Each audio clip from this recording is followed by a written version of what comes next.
And please say, Aiden, we need you to be able to hear me because without you, we really are struggling to have a show, really. So let's see what we can do.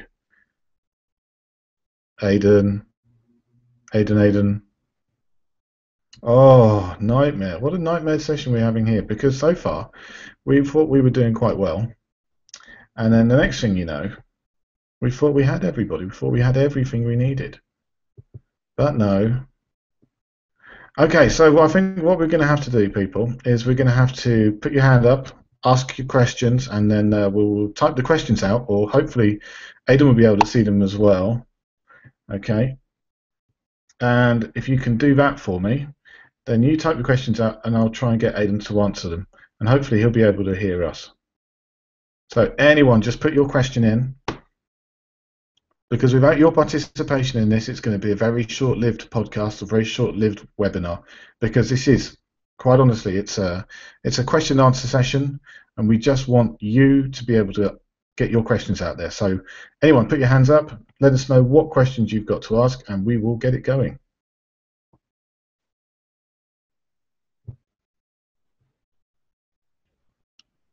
Anyone at all? So far, we've got a very quiet group of people. We could do a little bit more noise from you, everyone.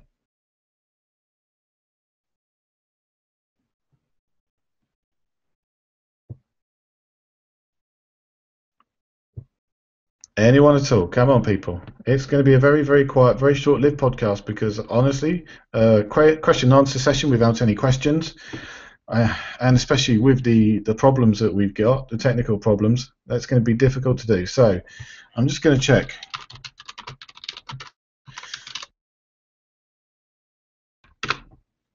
Because Aiden Monroe at the moment is very quiet. And we thought we had some sound with him earlier, but it seems that there are some problems. We're having some technical problems. But again, as I said, a question and answer session without any questions. Okay, so Aiden can hear us.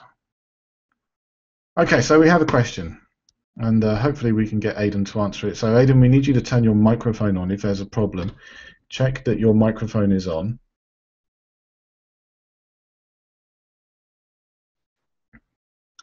Okay, it might be that you have to actually type these questions out, these answers out. Okay, so I hope, Aiden, you can see the question on the screen, but just in case, the question is, old horse racing tipsters went through a bad spell a few months ago. What are your thoughts on why this was? So, we need an answer for that. Thank you very much for the question. Oh, this is not working out very well, is it? Right, people, get your questions in now while we try and sort out these technical issues. Okay, get your questions in as soon as possible.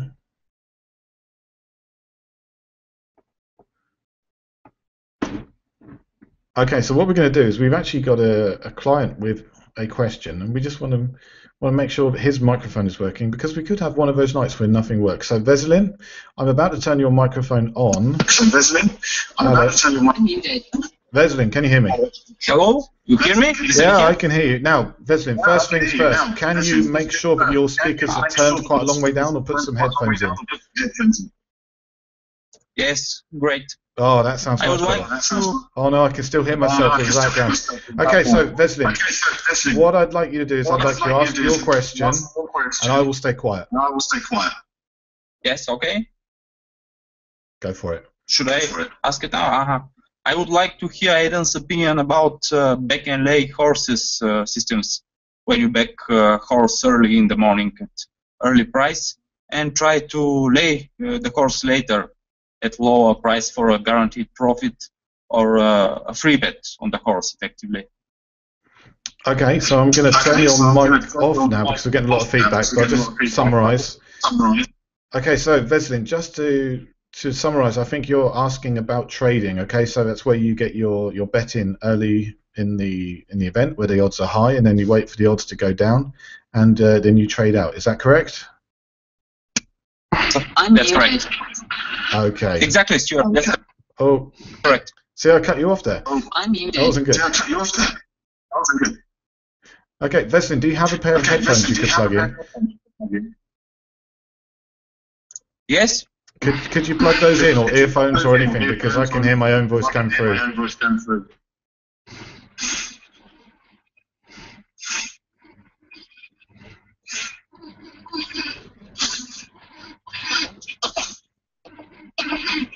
Oh, see, this technical problems, they're killing us tonight.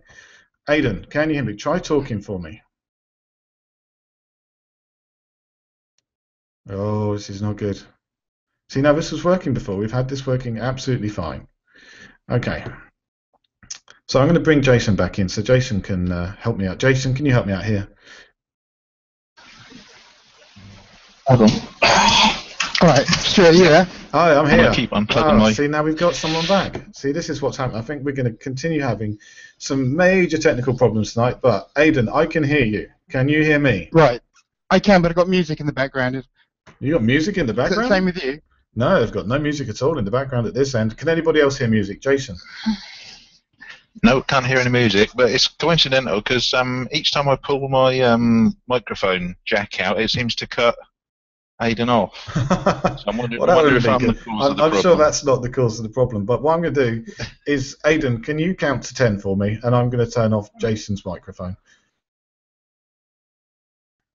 Aiden. Right. See, I can still hear you now, so that's good. Okay, so, Aiden, you can hear me? Is there any music on in the background at all? Yeah, it's quite disturbing, actually. It's quite loud now. Really? Because there's absolutely nothing on here. So how about if I do that? Does that make any difference? It came on the moment you started showing the sort of performance charts on the BetAdvisor screen. That's it hasn't weird. Gone off since. Because there's no music in the background now. Let me just make sure I've got all my little bits and pieces and turned off. Yep, everything's off. I mean, if I press this, you'll hear that, right? You heard that? Yeah, I heard it. Yeah. Okay, so that's actually paused. So, oh dear, what a terrible evening this has been so far. We've had some major technical problems. We've got some questions though. Okay, so. Okay. Can you see the questions on the screen? You're talking over music, so it's a bit difficult. But if you shut down the go to the view of the performance charts, does that affect you in any way? Well, I can shut it off for you guys. It'll still be going on things. So what I'm going to do is I'm going to wait for it to get back round to the free tip. That one there. Okay, so how about now? Is there still music going on in the background? Yeah, unfortunately. That's very strange because I've not turned any music on. So it shouldn't be on in the background. Oh, hold on. What did you do there? I haven't done anything. It briefly cut off. Oh, right. Okay. This is the thing. We're having fun, technical problems all night long. Oh dear. No, honestly, I've not got any music on in the background. So I think if there's any music, it must be coming through at your end, because there's no music coming through here. In fact, you're the only thing that's on. It's the only microphone that's on. So.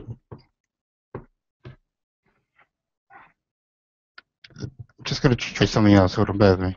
Okay. See, now we tried to get a little bit of a link up going before, and it didn't really work out. And now we seem to have sorted out the technical problem so much as Aiden can now hear me. And now we've got some problems because now he can hear some music on in the background. Can anybody else hear any music on in the background? Just let us know in the chat box if you can. And if you can, just tell me what music it is, because I'm missing out here, clearly.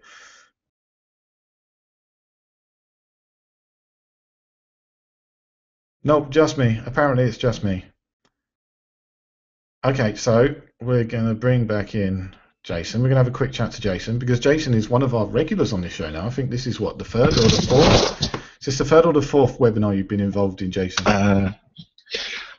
That's a good question. This would be the third one. I've listened in on all of them because, you know, they're all good stuff. So, but I think I've commented on. Well, we had the one with Ica, didn't we? The proper one. Yeah. And I think there was I don't know if there was a trial or a test one before that. Well, the one with IKEA was the second official client one. Okay. We did the tipsters one before that. Okay. Yeah, so, I listened on that one. I don't think I participated in that. But, so it's always good to hear, you know, other tipsters and their point of views. I'm sort of fascinated by how other people work as well. So, yeah, I try to listen because you're always learning, you know, from others as well. Well, certainly that's what we want to do. I mean, it's not just about making profit; it's about learning what you need to do to make that profit along the way. Mm. So, yeah. So we're just waiting for Aiden to try and sort out the technical problems at his end. How are you doing, Jason? Give us some details on how you are.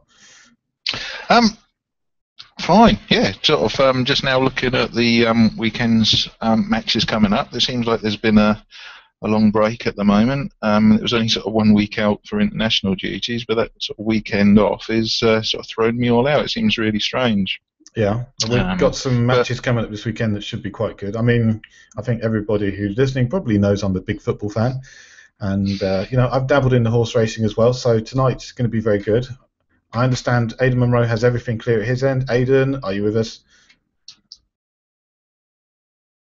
And now we can't hear him. So yeah, we've got some matches coming up at the weekend, and I think there might be a Google Hangout or another webinar later in the week where we're going to be talking with Florian Grozer, and he's going to be talking to us about some matches going on, or just one, maybe just one particular match. Okay. So, Aiden, whenever you're ready, you just jump in and you let us know. And perhaps at some point, Jason, you want to have a chat with me about any particular football matches that you want to look at? You think that could be a possibility later on down the line? Yeah, that'd be great. Yeah, can do that. That's yeah, I think this is you know, it's a really good way, these webinars and hangouts to actually chat with you know, fellow tipsters and with clients as well. I think it's, you know, it's definitely the way forward, and you know, it's interaction as well. You're sort of dealing, sort of keeping making yourself sort of publicly profile as well, because you know, it seemed like you can feel a little bit distant, you know, when you just sending out tips via emails and you know, sort of just looking at a screen. But actually being able to talk with people, it's a, you know, well, personally I find it a really good way of, you know, communication. So I think it's something, you know, would be good for, you know, get more people online to start to do. Yeah, certainly it's the kind of thing we want to push on, because it's actually, you know, we've never had the opportunity for someone to have a live chat with a tipster in the past. And okay, Aiden, can you hear me? I can. Can you hear me? There we go. So we all seem to be set now. All right. So as I was just saying to Jason, because we've got Jason Mills on the line as well. He's listening in, but he's been shanghaied into action tonight because of the problems we've had. So I was just saying that, you know, this webinar system, this Google Hangout, and the audio system that we now have set up actually really gives us something we've never had before. We've never had the chance of having a call directly with a client. Now, obviously, this isn't a private coaching call. This is a very public coaching call, because we're not just people can't just listen in on the webinar, but they can also go to the Google Hangouts and go to the BetAdvisor Google Plus page, and they can listen to the entire thing through that. And we're going to be recording them as well.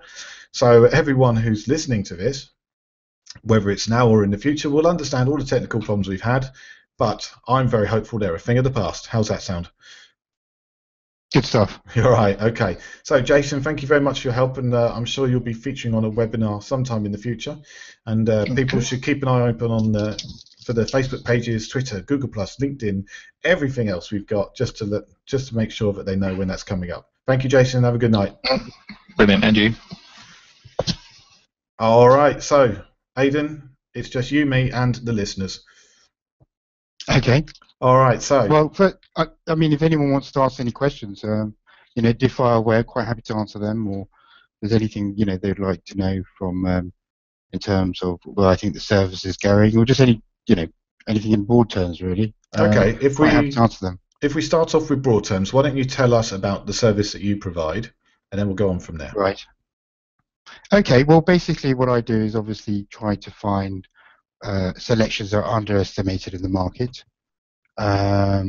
There's a few processes involved in that, and usually I'm trying to take on a short price favourite and any other horses that are prominent in the market to sort of shape, you know, to provide the shape of the selection. So, for example, if you've got a 6-4 shot, you know, and there's a couple of other horses that are second and third favourite, I'm sort of looking in the spectrum between 7-1, sort of 14-1 bracket, and I really want to get those sort of prominent players taken out, just basically using form analysis, forms of quantitative analysis as well. There's a lot of that's involved in the process. Yeah. Okay, and how long have you been doing it now? Because you've been with us for quite some time. Even if you go beyond, I think it's back September 2011 now, if I'm right. Yeah, I think that's when you joined us. But how long have you been going in terms of your personal betting beyond that? Oh, I mean, you know, I was quite precocious, really. I mean, it started from a very early age. It all stemmed really from my father going racing and taking me to the races, and then actually, oddly enough, when his eyesight started going, he started me, got me reading the Sporting Life for him, because the fonts were very small. So instead of reading books by Roald Dahl, I was reading the Sporting Life at the age of 7. Oh, So, that is a good start. That's a very good early start. Yeah. Some people might call Yeah, that so- slave labour, though, child labour. I think that. Well, from his point of view, it was good value for money. So, Absolutely. I'm sure you ate him out of house and home at the same time. yeah. So anyway, he used to take me to the races. He wasn't a big punter by any stretch of the imagination, but he liked his Saturday racing, and I used to watch it with him. And Hello. Oh no, please don't tell me we've got some problems again.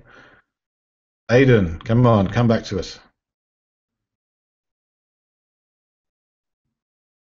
Oh, dead air. Never good. I mean, this isn't radio, people, but it's never good to have dead air. Oh. So, whilst we're doing this, we are still waiting for Aiden to come back now. We've had him for a very short period of time, and he started giving us some information. But now, again, we've got a little bit more some technical problems. So, again, we're just putting the call out there, guys. There's a few of you online. I can see you're there, and we just want to know any questions you have. Okay, and we'll get these questions lined up so that we're ready to go when Aiden comes back to us. People, get those questions in. We've only got 2 questions at the moment. Okay, we need a bit more than 2. Let's get going. Come on, let's see some questions flying in.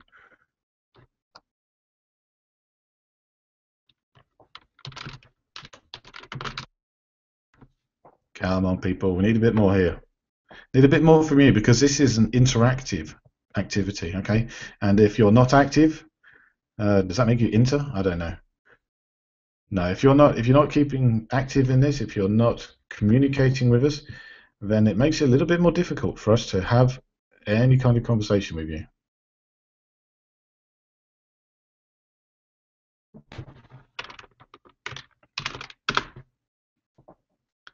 Anyone at all?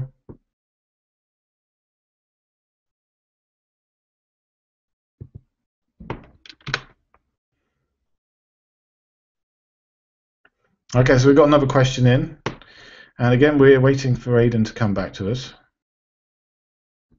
This could just be down to a dodgy internet connection because obviously I'm in Paris and we have Aiden Monroe, who is a long way away from here, back in the UK. And we still need some more questions. Hello. Oh, we had something jump in and then stop. Hello. Who's there? I can hear some breathing. Aiden, are you there? Can anybody try talking? Everybody, just say a little word to us. hello, Hello. hello, Hello. Aiden, I can hear you. Can you hear me? hello. Can you hear me now? Yeah, I can hear you. I've got this ridiculous music thing that keeps coming on. Hold on. Oh, not again. What's going on with the music? Okay, try that now. Is that better? Yeah, I can. It's never been a problem for me apart from when you were cutting out. Whereabouts did we get cut off? Oh dear. You were just telling about your history and how you got started with betting. So you were 7 years old. You were reading the racing post to your father. He wasn't a big punter, but you can go from there. Yeah, no, I'm just saying. I did a lot of paper trading, obviously, during my teenage years, developing concepts. I mean, one of the advantages I had, obviously, was not betting with real money at that age, and testing out theories and ideas of what worked and what didn't. And still to this day, I think we always still are learning. Over time, certain types of systems that you develop are no longer in use because any perceived value edge disappears. So you're always having to stay one step ahead. Can you still hear me now? Yeah, keep going. Yeah. And I'm just going on to say that we do still have an advantage because bookmakers now are using what I call proprietary software pricing model solutions which are supplied by people like Sporting Solutions, and they're very much statistical based. And what I do is not necessarily quantifiable, because I do a lot of watching replays of old footage and using that part of my selection process. So if anything, anything statistical is really just back up by what I visually see. I mean, the Americans, they call it trip handicapping, and that's what I do. Okay. And how long have you been playing in this area? Because I mean, you've been with us for a number of years now. Yeah. And it'd be interesting. How long have you been actually full-time betting? Oh, from 19 in August '98. Okay. So and I was let me see then. Yeah, a youthful 21. Youthful 21. Yeah. So I'm 37 now. So a lot of experience, seen a lot of changes over time. Yeah, that will happen. A lot for the better. I mean, going back to people may be concerned about thinking about, is it possible to actually make money from betting horse racing? Absolutely. I think there's never going to be a better time than over the next few years. One idea is that you can actually look at the over-rounds of the books of each event. They're going higher. That means the odds compilers aren't exactly sure, which horses are going to win. And that's the only way they're making their profits. I've done some historical data analysis spending over 14 years looking at each type of event, looking at their overrounds, how they changed over time, what does that mean, what advantages, what can we learn from that, where can that take us? So I think, over the next 2 or 3 years, the opportunity is going to be very big. There's also talk of maybe the Asian markets getting involved. Oh yeah, that would be good. Yeah, I mean, well, if you look at the football, their margins are very low, aren't they? So it's quite attractive now to bet football, especially with the Asian markets at Pinnacle. So they've looked at the horse racing model and they think, well, the overrounds are probably around anything from 7% to 12%. They can undercut that, providing they've got the right people on board. So that's something they're looking at.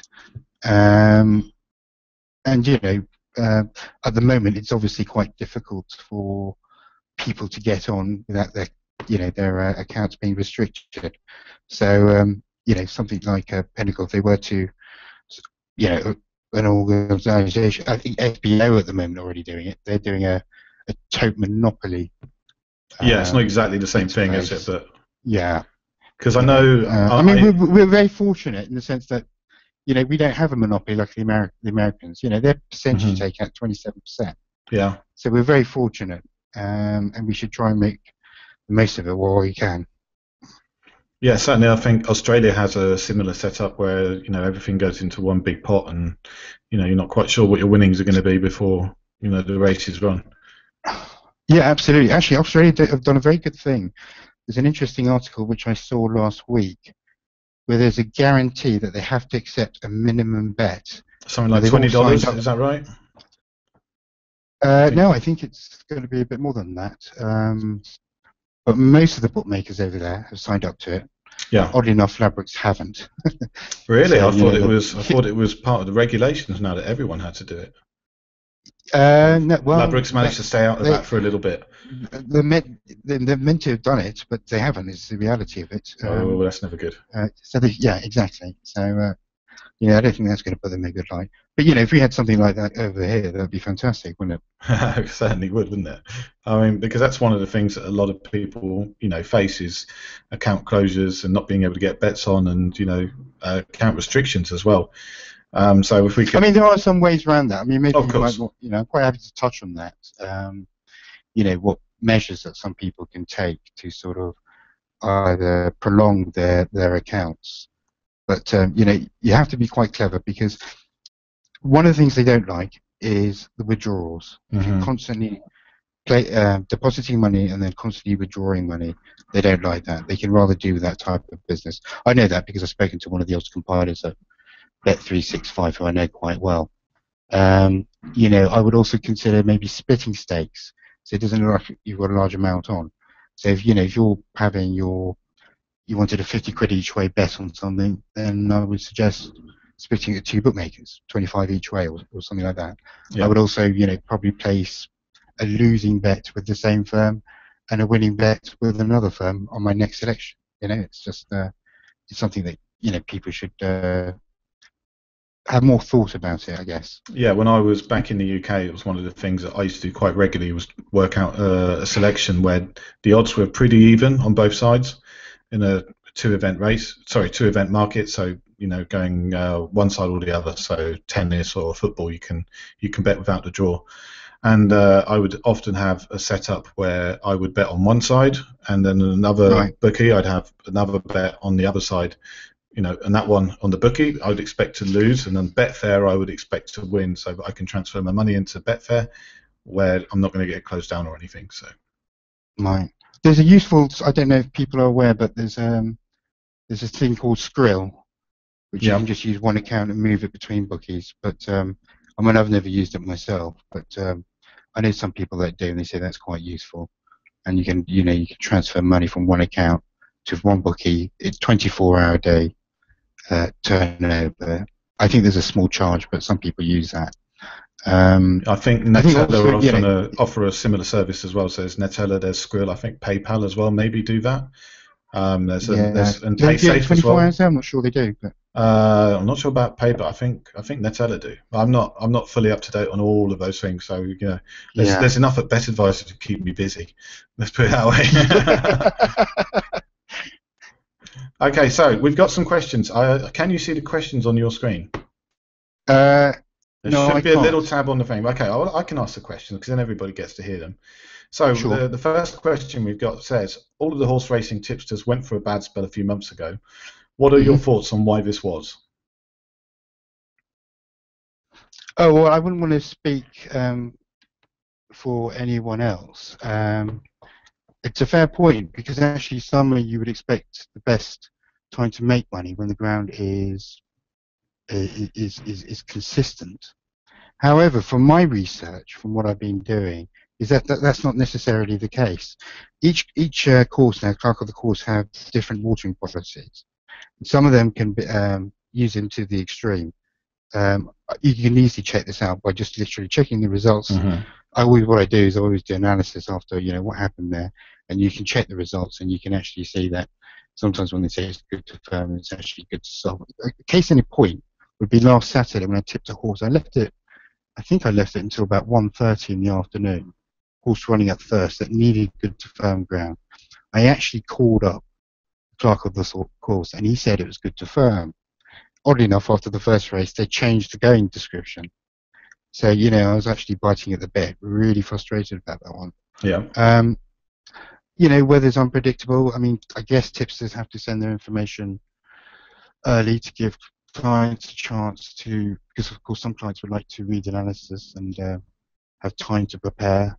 I think that's one of the reasons why I'm sending my tips more earlier, either the evening or early morning, so people can decipher from the analysis about how they want to proceed and how they want to stake it or whatever, rather than just getting a 15-minute warning and then thinking, okay, well I haven't got time to read the analysis because the odds might shorten. So I'm trying to give everyone a chance to have a bit more time on that front.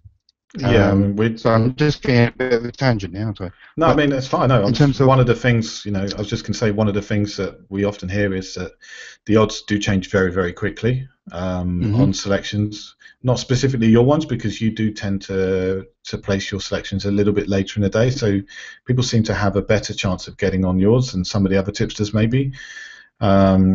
But again, people don't want to see tipsters skimping on the analysis because they then feel that the right level of care hasn't been given if people do that. Absolutely, I think my analysis is I'm providing more in-depth previews, shall we say? Yeah. So they can see the amount of thought that's and care that's taken in the selection process. Sometimes there's some things that I do leave out because I don't necessarily want it to be the public domain, but I think actually, I tend to give more information through my private messages, like I did regarding, Saturday's selection, and then they can sort of see what kind of thought processes are actually involved. But no, that is important. Yeah, I'm a big That is fan of the important. private messaging system myself. I try to make best use of it I can whenever my service is running. When it's going during the World Cup, we're sending out private messages pretty much every day, letting people know when stuff will be happening. And I know you do the same. Yeah, it's very important. Couldn't agree with you any less than that. So, if we're trying to get back to the question, can you think of any reason why, if we're not talking about specific tipsters, but why it might be might have been more difficult apart from maybe the going? Is there any other reasons why it may be more Well, difficult? rather than sort of me, I'm not going to speak for anyone else, but I've done a review, on the tipsters review. So if anyone wants to have a look at that site, Yeah. I've explained, where I think things went wrong, and it's quite clearly set out there.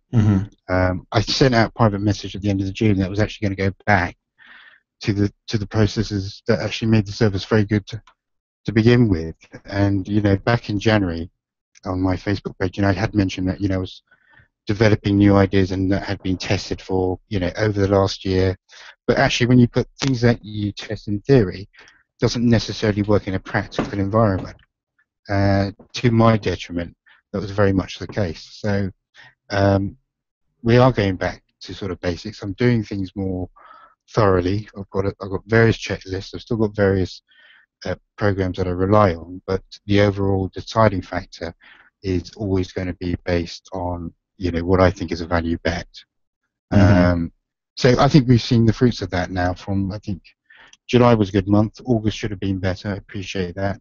We're quite early in September, so hopefully we're going to kick on here and finish strongly for the end of the year. Well, you still made profit last month. Let's not go down on the road of saying it wasn't a good month. I mean, everyone has the sort of targets that they set. Yeah. So, I'm just obviously everyone wants to do their best. So I think the point here is, it was a small profit maybe made, but I'm trying to reach the targets that most customers were accustomed to in the first 2 years. I'm sure we'll get there. Yeah. Confidence is everything also behind the tips. I think, sometimes people maybe need to take a break when they haven't necessarily done so. Yeah, I think everyone gets a little bit, maybe not burnt out, but a little bit frazzled around the edges, shall we say. I'm sure people need to take a break at some times. I mean, that's why we have holidays when we work in an office or anything like that. You take your break so that you have your downtime, and I think it's important that people do that. Absolutely. Yeah. I mean, not just that. I mean, I've been doing it for 15 years, Stuart. So one of the things that I've learned is, you are going to have downtimes, but as long as the trajectory is upwards and has been consistently year in, year out, then, may continue. You just carry on that path. There isn't anything that I think that, apart from what I mentioned in my message in June, that needed to be changed. I've done that. And, I'm very happy and looking forward to how we finish by the end of the year. Yeah, because I mean, even with those, let's call them poorer results than we'd normally expect from your service, you're still looking on for another profit this year, aren't you? Well, that's exactly what I think will be achieved. I'd be very surprised if we didn't. Me too. I mean, I haven't had a losing year so far. I'm with you on that one. I tend to start now. I'm with you on that one. Fingers crossed. I've been working with you for the last 3 years or so, and I think you've always been one of those tipsters who is very reliable and is very consistent. So I think, as people can see from your graph, which is coming up on the screen every so often, as people can see from your graph, it generally goes upwards. There are the occasional little dips here and there, but that's going to happen with any tipster. And the thing with you is you often, you have more winning months than pretty much anybody out there, certainly in the horse racing world. And I think it's very difficult for there to be many tipsters around like you. So we're very happy that you're working with us, and long may it last, as far as I'm concerned. Yeah, I mean, I think the target would be, looking at that graph now, was obviously to hit past 30,000 units since I joined. Yeah, that would be good. Am I hovering around 26 overall? I don't know. Yeah, I think you're around, just about 26. I was looking at your stats earlier today. Okay. 25,997 or something earlier. Just off the top of my head. If we get round around 32, it'd be sort of. Oh yeah, that'd be good. Done. That'd be nice. Yeah. Okay, so we do have another question. Again, I'm not sure you can see this. It's probably available on one of your tabs, but don't worry. It says, we'd like to hear your opinion about backing and laying horse systems. So this is trading. So it's where you back one early in the morning and try to lay a preset odds later in the day for a guaranteed Yeah. profit or a free bet on the horse. Do you do any of that yourself? Yeah, absolutely. It's you especially if you're backing something at a big price. I think what most of my tips do tend to go in, regardless if they go in when I select them. I think we had one yesterday, didn't we? It was a bizarre situation. I tipped it at tens, did shorten to 7, Mm-hmm. and then drifted out to tens before going back into sevens. And that's just really what's happened there is my analysis where I've used it. No one's actually drilled it down that far down. Yeah. And so no one's seen it, and therefore the bookies have pushed it out. They haven't had enough money. They haven't taken enough money, so they pushed it out. And then actually, when the liquidity is available in the exchanges, which is half an hour before race time, when it leads up. I think each event it's about 500,000 an event on Betfair. I mean, on average, Mm-hmm. so it starts to really pick up the liquidity, and then that's when people go in. Because you've got to remember, there's this fallacy about, well, in my opinion anyway, but let's just watch the prices on odds check and see what they go in. The point is, any winning punter is either going to be closed down or certainly not being able to use the bookmakers to short them. And bookmakers use odd compilers to monitor the exchanges. Yeah. And where the winning punter actually gets their investment in is actually half an hour to literally the last 2 minutes before the event goes off. In terms of trading, I think it's not a bad thing at all. I have actually got a spreadsheet of how many. I think it's around 84% of my tips shorten, and actually the net profit of that, in terms of does it cover the full 16% that actually drift? The answer is yes. And you would probably, let me just bring this up,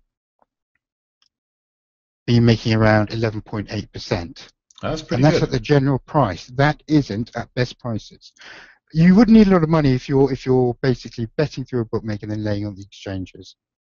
But I know someone who is actually trying to set up a company called RBet. It's not actually been set up yet. And the idea behind that is to use a synthetic market. So they'll have API plugins that actually got the software vending license with Betfair to extract liquidity into their own exchange platform, and people can bet and sell through there. You say, well, how do they make their money? Simple. They'll just take a 3% commission on every trade. And they're basically be sort of targeting people that can't get their money on, or just creating that environment. I hope it takes off. I mean, this was 2 months ago, and he's quite well connected. So, I'll keep everyone informed if it does. That's something for us to keep an eye on then. Yeah, and no, I mean, absolutely. The problem is, I guess, with buying and selling is the liquidity issue. If you're just using the exchanges in the morning, there probably just isn't enough there. So unless you're seeding the market, you can actually buy sort of bot servers and you can see the market, so you can just let it build up in the background. Yeah. So let's say you wanted a 50 quid bet on, and there's only 12 quid available, you could take that and then just let it in the background, these bots, and it'll just build it up until you've actually got your 50 on. And then you could preset it to have 2 options. One, preset it for a price that goes lower, and then also keep it in running should it not get matched, because it's equivalent of betting it. So I wouldn't. That's one. I mean, I might be able to do that as a part of the analysis if anyone's interested. I could probably say good in running opportunity just as part of the preview, if that helps anyone that's thinking of taking that avenue. Yeah, it could be a good thing. I'll probably start think about that. I'll think about it. Any other questions? Yeah, we've got a couple of others. One of them says, how do you deal with losing runs? Right, well, it's got to be certainly not, there's got to be no emotion involved whatsoever, because if there is, then I don't think you should be doing it. You've got to strictly take it in the form that this is a business. It's a bit like you might be investing in stock and shares, and then they report, you're financial advisor gets back to you and say, well, actually, you know that amount you've just invested, it's actually gone for a downturn. It's no different. You know, if you're buying stocks and shares, it's exactly the same. You've just got to really go back on what you've done. I mean, for me as a tipster, it's obviously different for a client, but I just got to think, okay, I'm on a bad run here. Has that happened before? Yes. What has happened since then? Has the trajectory gone up? I've done it for 15 years, so there's always going to be ups and downs. And, you know, like I said, if since 2011 since I joined you, 25,000 unions. I mean, I imagine if I joined you in 2000, it'd probably be 100,000 plus. Oh, don't say things like that. It's not fair to us. You know, I'm just being honest because my returns are probably roughly the same every year. Yeah. I mean, one of the things that I'm trying to do, I mean, if people might want to go back, I was probably advising much higher staking levels than I am now. Yeah. So in a bizarre way, I've sort of done quite well in July because my average stake per bet, you know, there's a lot of £60, so 30 each way bets, 40 each way, you know, nothing like 5%. You managed to hit 2,500. So the trajectory is good because I'm now getting more for your dollar, as they would say in America. Yeah. You know, so that, you know, it's something to take into consideration. I have to think about my clients as well. Obviously, some people can't get a maximum stake on, and if they can, it's probably at the lower end of the, you know, the market sort of, you know, the shorter prices on the 5 to 2, the 2 to 1 sort of selections. But there'll be few and far between from now on in. But yet, still trying to hit the same kind of amount that was making back in the old days. That's good. Thank you for that. Yeah. Right, so we have one more question, and then people, we need some more questions coming in because we've got a few people listening online, and they haven't asked any questions. So we're going to need to prompt them a little bit. So Aiden, could you just introduce yourself and say, hi, my name's Aiden, and can you please get your questions in as soon as possible? Go on, go for it. Hi, I'm Aiden. Do get your questions in. I'm quite happy to answer them. There we go. I might clip that out and use that for something later on. We'll see how it goes. Okay, so the last question we have before I start to grill you is, do you like betting in maiden races? No, absolutely not. Okay, can you tell us why, first of all, and then go from there? It was something that I was very interested in doing when I sort of started out, you know, even at 15, 16, studying maiden races. But exactly what are you studying? You know, is the question, because none of them, you know, a lot of the horses haven't run. You're very much second guessing. The only thing that I did learn a lot from was actually sort of the breeding analysis. You know, I sort of did a lot of that 15, 16 when I was studying maiden races. But you are very much guessing about what a horse can achieve without knowing so, unless you're well connected to a trainer, and you might say, well, this horse is flying up the gallops. Well, it might be in his yard. Doesn't mean he can beat another horse in a different yard. Yeah. So you can still be the best horse in the yard. Doesn't mean, oh, well, I've heard this is, you know, the next Pegasus. Well, if it's trained by a trainer that's sort of lower down the table, taking on a horse that's trained by O'Brien, his Pegasus might probably be right down the bottom of if he was moved to a top established yard such as O'Brien's. Yeah. So I certainly don't recommend it. You've not only got to guess, is the horse any good in breeding?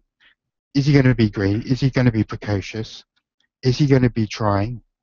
I don't mean that in a way that they're cheating, just that he might be given an educational ride for future purposes. Because no trainer or owner wants their horses ruined first time out. So if you watch most of these maidens, especially the 2-year-old maidens, apart from the horse that wins, most of them aren't really going for it. So even in terms of backing a horse each way is fraught with danger, because people are going to give it an easy ride. So I just think there's too many complex permutations to make it worthwhile. And I have tried it, not very successfully. So for me, I would say no. But it doesn't mean that someone else out there who's not very good at it. But for me, I would say no. It's too much guesswork. All right. Yeah, I guess it's like, going back to football terms, it's like trying to work out the next star footballer from who's good on the school pitch. Let's put it this way, Stuart, in tennis. Yeah. If you had Nadal playing Federer, yeah, you could probably look up all those stats, right? Now, if I told you that Peter's playing John and you didn't know them, what would you go on? Because you don't know who Peter and John are, do you? No idea who you're talking about. Yeah, exactly. But because you know Is that, John any good, and should I be take backing him? yeah, exactly. So for me, it's the same principle. Yeah. You know, if I don't know anything about them, what am I betting? Okay, right. So we now have okay. another question on handicaps. So how much does extra weight affect a horse, given they don't weigh the horse itself? So now getting into areas where I don't do handicap bets. I mean, I trade a little bit. You love handicaps? Okay. So I love them. I mean, I hardly ever tip outside a handicap. I mean, occasionally I do the odd group race, but they're few and far between. Yeah. The reason is quite simple why I'm interested in it, because the more complex it is, actually the more likely that an odds compiler is not taking in certain factors in. It looks too complex, so they just have their pricing model and go, bang, there you go, these are the prices, and they don't really want to know. It's not because they're not interested, it's just very time consuming. And the advantage of someone, you know, either the punter or someone like me, is that we can choose our races and when we want to bet. Yeah, so we absolutely. can really just drill in into one event and study it like, you know, they wouldn't have time for. And there's where the advantage is. And, you know, handicaps is more complex. Those group races, you know, it's all in the public domain. There's a lot of information there, and it's very hard to find an edge. Well, you know, it depends on your skill set, but I think it's much more interesting to be involved in the handicaps. Just sorry, going back to the question about weight. Yeah. I mean, they did it. Australians, they actually weigh their horses. Okay. Before an event, so you could say, you know, this horse is 576 kilos. So that helps in terms of fitness. It's something that we should actually be doing here in the UK. In terms of weight in a race, how much does it affect it? Well, it depends on the class level. For me, if I see a horse that's improving rapidly, £7 is not going to make a difference. They actually did some research in the 16th century. You know, before Admiral Roos actually devised the handicapping system, and they worked out that a horse doesn't actually slow down until he carries more than 14 stone. This is talking about a cavalry charge over X amount of yards. Yeah, where the weight was very important. Yeah, but that surely hasn't got to be the overriding factor. Class, the ability to handle the conditions, track suitability, who it's trained by. It could be that, you know, it's not aimed for this race, the preparation's not right. You know, there's so many other factors, and weight is probably one of the least of my considerations. You know, and you say, well, how do you know that? Well, I can tell you when I was much younger, and I used to take weight as a massive consideration. You know, my returns weren't as good as they are since then. You know, and we're talking about, you know, I've discarded weight probably around 13, 14 years ago. So, yeah, to me, it makes no difference. Okay. I think it's actually the class barrier, if that answers the person question.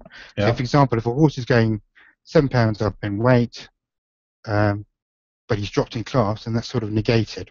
Well, if he's going £7 in weight and up in class, well, maybe that has a bit more of a bearing of how he's going to run. But ever so slightly, it's really down to how progressive he is or she. And that would have to be the major consideration. Yeah, I know when I was doing my analysis on races and horse racing, that the class was a really big factor in it. When you know, I was just looking for my own selections, not for the kind of thing that you do. It's very different. I think. So. Yeah, sure. Okay, right. So we have another questions come in. Which is more important, the trainer, the jockey, or the horse itself? Well, I would have to say it's 95% horse.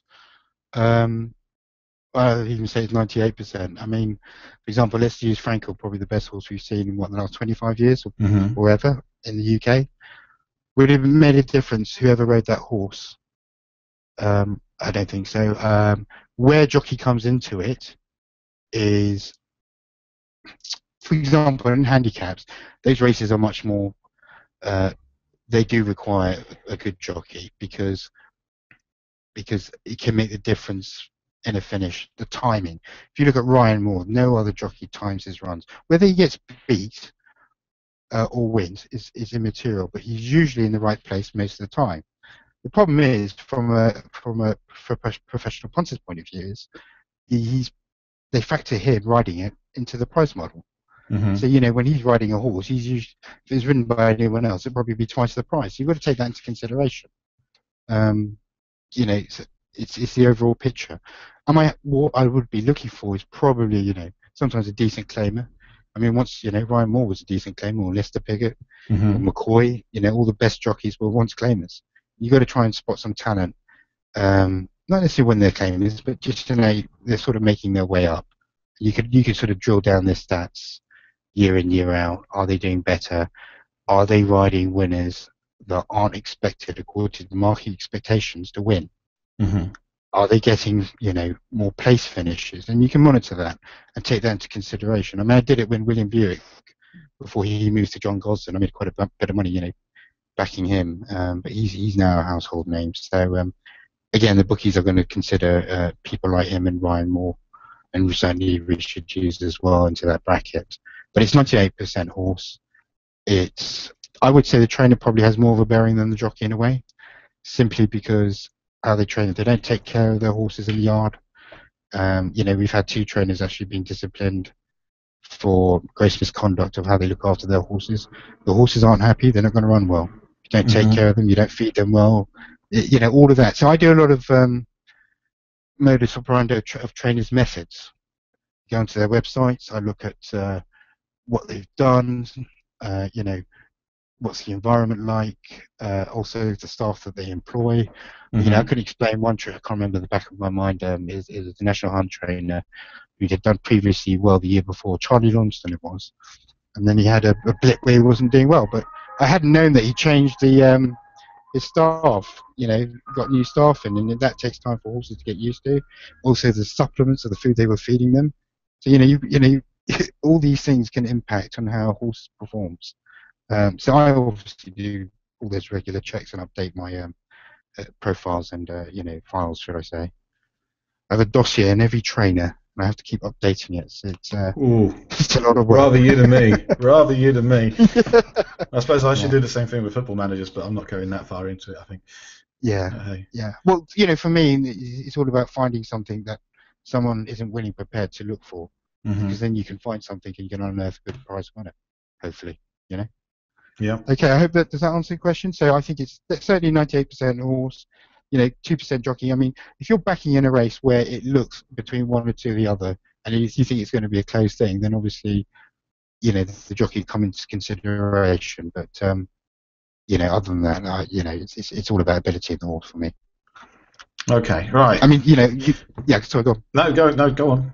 Finish it. I'm just going to add one thing. You know, when I'm looking for selection, you know, obviously it doesn't always work, as you well know, but if a horse I think has got £7 in hand, then it doesn't really matter what a jockey's, you know, how, you know, what kind of jockey, as long as he's reasonable. And I watch the videos of every jockey that I, you know, if I'm picking a selection ridden by a specific jockey, I think, you know, I'm sort of umming and ahhing, then I've got to think, okay, do I think this horse is £10 in hand, £7 in hand? If not, then I'll probably, you know, give it a swerve. Okay, I hope that answers that one. Yeah, that's good. Okay, so we have one very quick question, and then we've actually got, for the keen-eyed amongst us, those of us following on the webinar or the Hangouts, we've actually got a free tip up on the screen. It's up there right now. Oh, right.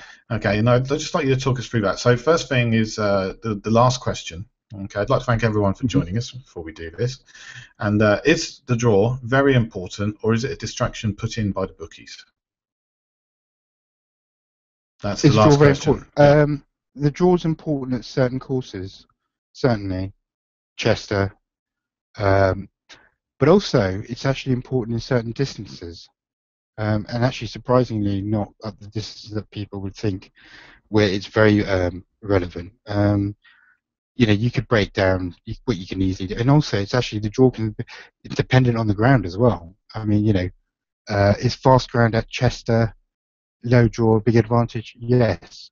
Would high draws at Chester be impeded if it's soft ground? Not necessarily, because they sometimes, you know, fan out a bit better because they've got the false rail. So, yeah, it's not just the draw. It's got to be in relation to the ground and the characteristics of the course, and also how the races run. Believe it or not, you know. So those are important things. you know, for draws in sprint races, for me, it's all about where the pace is. You know, you'd have your charts, and you've got to see, well, has the horse got enough pace to get across? If he's got a bad draw, how's the jockey likely to ride him? Has he ridden him before? How did he ride him when it was a bad draw? You know, you really got to drill it down. So, and then you've got to do that for each horse. So, but if you've got a sort of dossier and charts, I can flick that through quite quickly. I mean, luckily, I sort of work with a certain group of horses, sort of the Class 2 handicaps to Class 5, occasionally the Class 6. I'm trying to get myself out of that because they're less consistent. But draw is not the paramount reason, but I do put it in my analysis if it helps. It's not a bad thing if he's got a good draw, is it? Well, so, no. It's the same thing. Yeah. So if he's got a good draw, and although I don't think the draw is important, there's nothing wrong to say, well, he has got a good draw, i.e. it's not a hindrance. So yeah. Does that answer the question, I hope? Yeah, just from me, you were saying that it matters on the length of the race. Would you say it's more towards the sprints, that a draw is more important? Well, it's certain courses. Okay. I remember quite a while back at Thirsk, where this is when the draw was different back in those days, because they switched the draws around to keep up, to standardise with the rest of Europe. But if you had a high draw at Thirsk, and you're up on the rail, you literally won nearly every race over the sprint track. In fact, you could bet the 3 highest draws, and you could probably get the forecast and tricast. Now, no one actually explained this anomaly. So I remember doing some research 10 years ago, and I was trying to find if anyone had written why this occurred, and jockeys just said no, it was just a big advantage.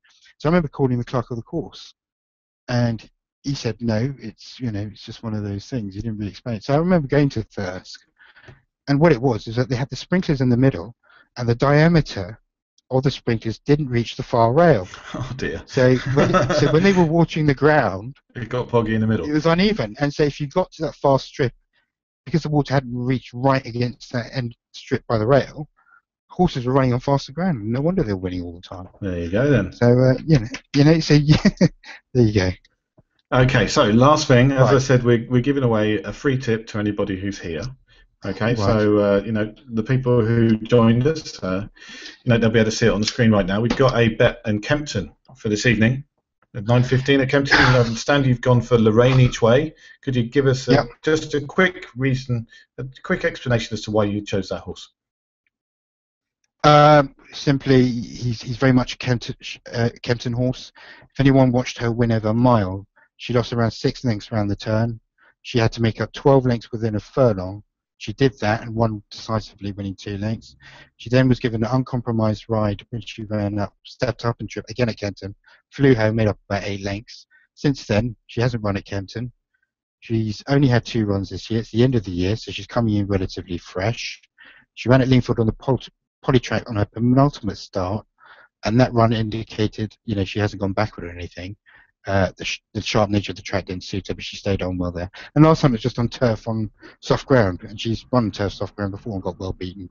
So in a 10-runner event, I didn't think she was a 7-to-1 shot by any stretch of the imagination. Just looked over a price. I think she's 5-to-1 now.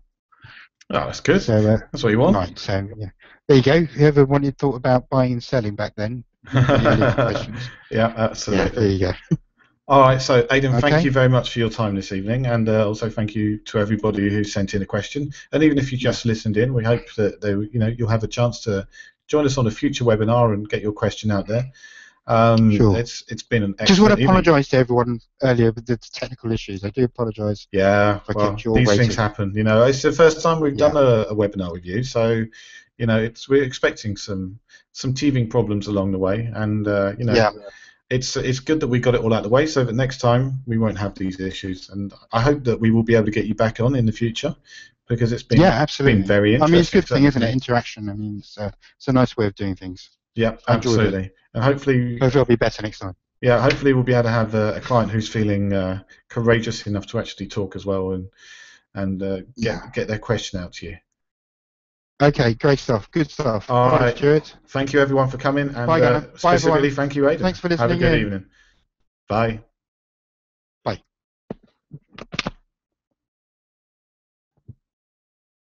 All right, everybody. So that was the webinar, that was the podcast, and that's us done. That's us done for the evening. So I'm just going to try and work out how to shut this down, and then you guys can enjoy the rest of your evening. And thank you very much for coming. Bye.